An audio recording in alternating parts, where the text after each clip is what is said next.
할렐루야. 날씨가 매우 춥습니다.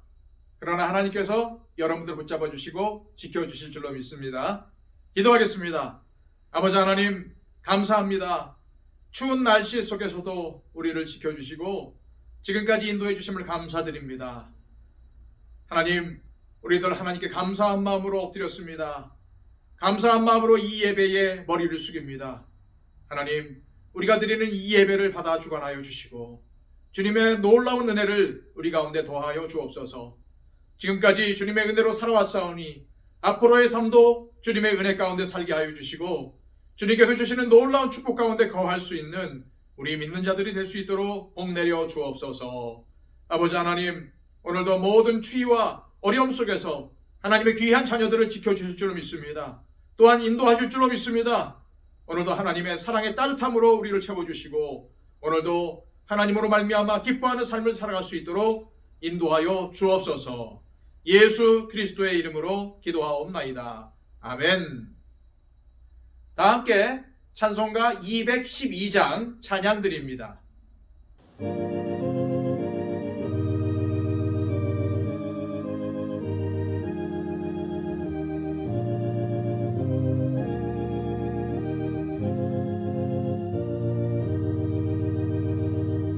겸손히 주를 섬길 때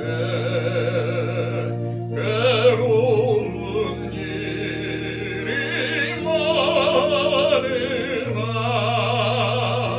구주여 내게 힘 주사 잘 감당하게 하소서. 인자한 마음을 가지고 사랑을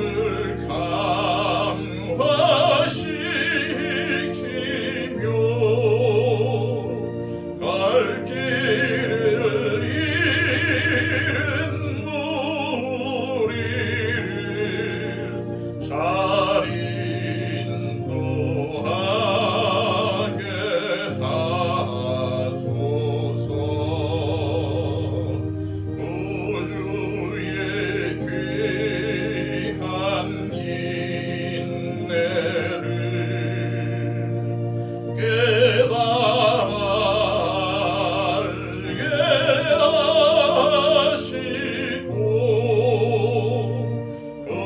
굳건한 믿음 주셔서 늘 승리하게 하소서.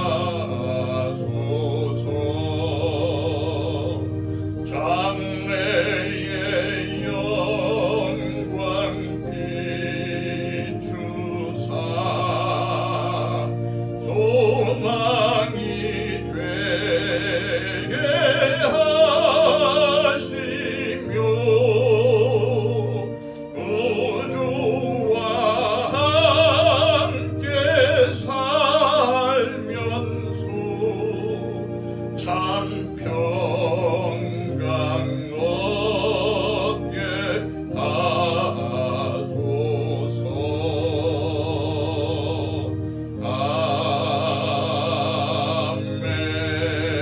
아멘.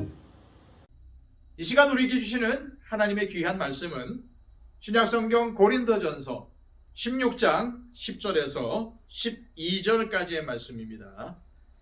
신약성경 284쪽입니다.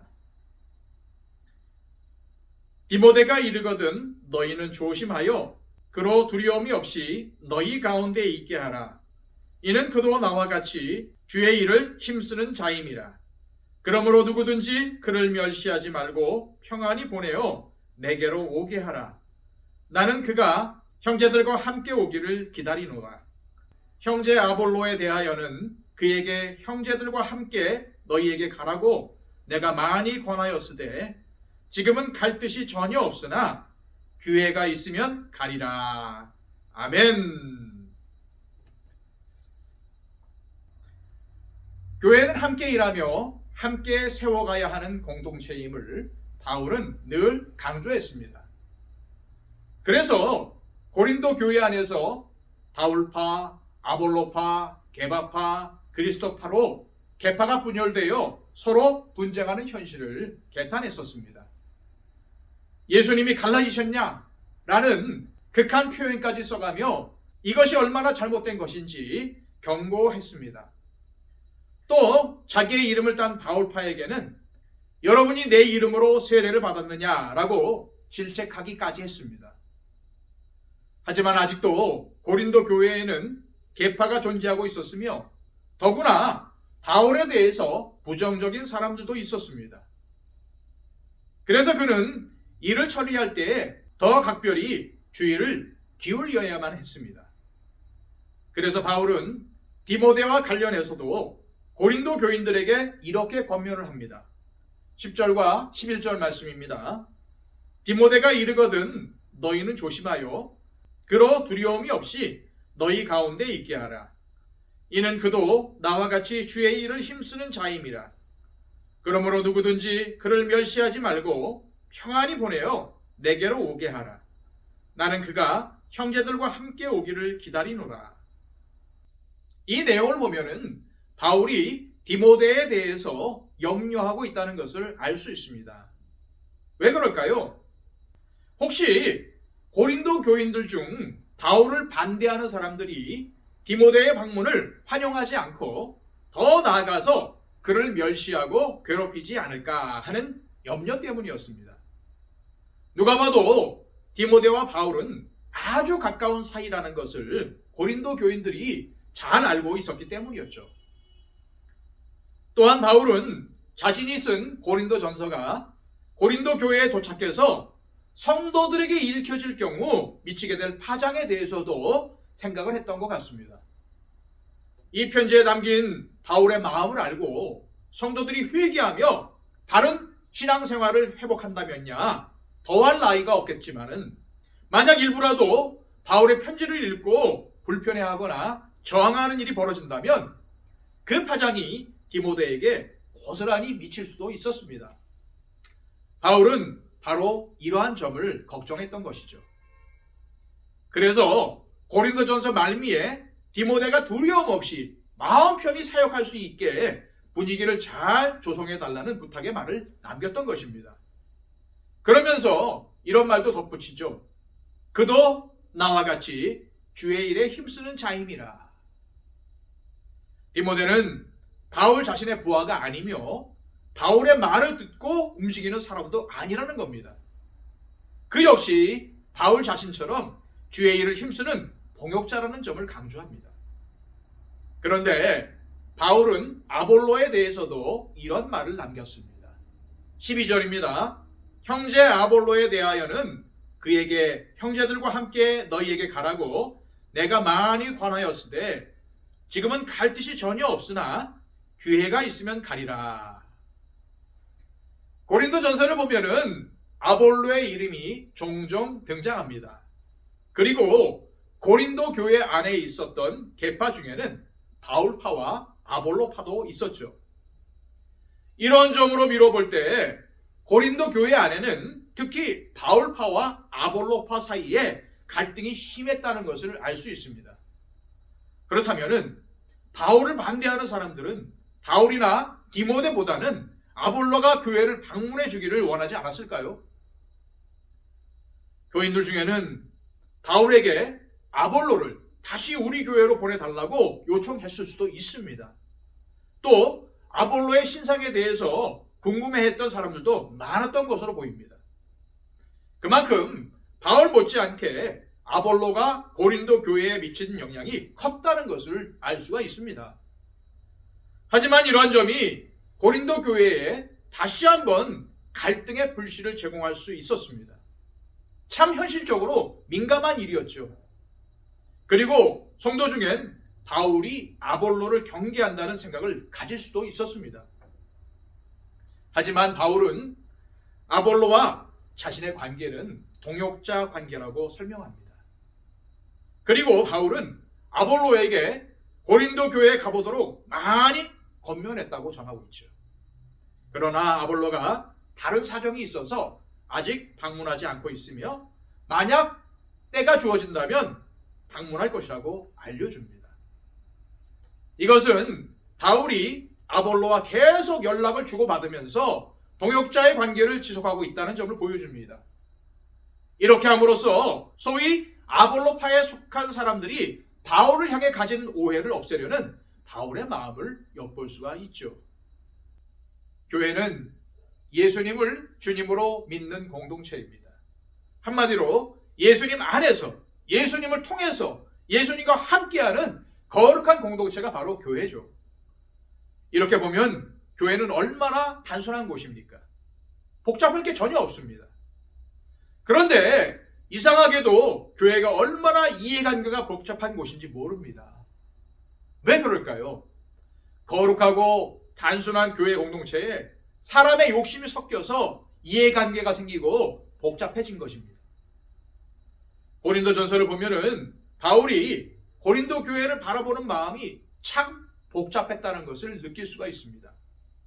그는 정말 순수한 마음으로 선교했습니다.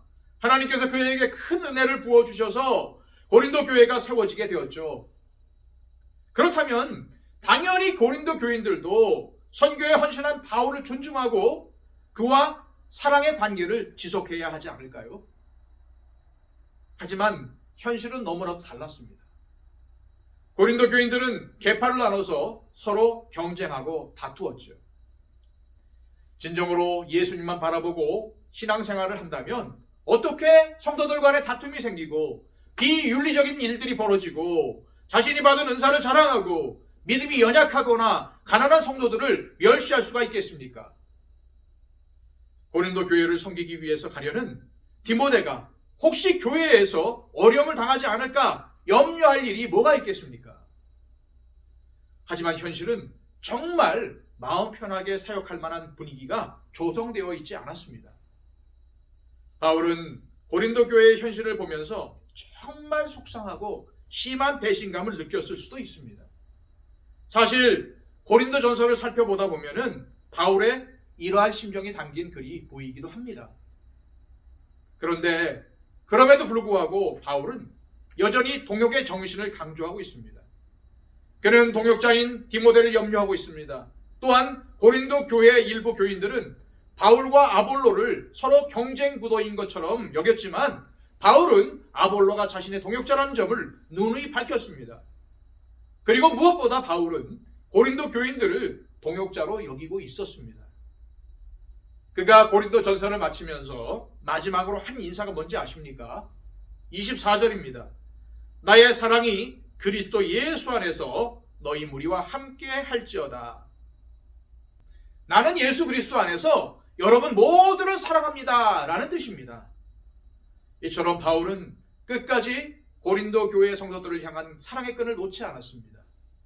어떻게든 교회의 덕이 되는 방향으로 행동하려고 애썼고 그들이 바른 신앙생활을 할 수만 있다면 자신이 받을 불이익과 비난을 감수하면서까지 잘못된 행실을 지적하고 회개를 촉구했습니다. 우리는 바울처럼 동역자 정신을 마음에 품고 살아가야 합니다. 절대로 교회 안에서나 공동체 안에서 내 편을 만들려고 하거나 목회자나 성도를 비난하면서 분열을 만들어서는 안 될 것입니다. 바울은 디모데를 소개하면서 주의 일에 힘쓰는 자라고 했습니다. 바울 자신을 미워하는 거야 어쩔 수 없지만 나와 가깝다는 이유로 디모데가 불이익을 당해서는 안 된다는 말입니다. 교회는 내 뜻을 관철시키거나 내 이익을 도모하기 위해 정치하는 곳이 아닙니다. 내 성공을 도모하는 발판도 아니고 내가 사람들에게 칭송받는 것도 아닙니다. 교회는 오직 예수님을 구주로 섬기고 예수님을 믿는 공동체입니다. 바울도 디모데도 아볼로도 고린도 교인들도 우리 더 처치 성도 모두 다 주님의 일에 힘쓰는 자가 되라고 주님께 부르심을 받았습니다. 우리는 직분과 관계없이 모두 주님의 일에 힘쓰는 동역자입니다. 각자의 자리에서 주님만 바라보고 서로를 귀히 여기며 섬긴다면 정말 행복한 신앙생활을 할 수 있습니다. 우리 교회는 이런 교회가 되어야 합니다. 이 시간 기도하실 때 우리 교회가 주님만 바라보고 서로를 귀히 여기며 섬기는 공동체가 되게 해달라고 기도하시기 바랍니다. 또한 내가 먼저 다른 성도들을 귀히 여기고 섬기며 함께 교회를 세우는 동력자로 주의 일에 힘쓰는 사람이 되게 해달라고 기도하시기를 바랍니다. 그리고 우리 더처치 공동체 안에 육체적인 질병으로 인해서, 육체적인 연약함으로 인해서 힘들어하는 우리 동역자들이 많이 있습니다. 그분들을 위해서 중보해 주시기를 바랍니다. 박영채 집사님, 이복진 권사님의 건강의 회복을 위해서 기도해 주십시오. 또 여러 가지 힘든 문제와 어려운 가운데 처해 있는 우리 지체들을 위해서도 기도해 주시기를 바랍니다. 이 땅 가운데 주님의 복음을 들고 선교하는 우리 선교사님들을 위해서도 기도해 주십시오. 우리 다 함께 기도하겠습니다.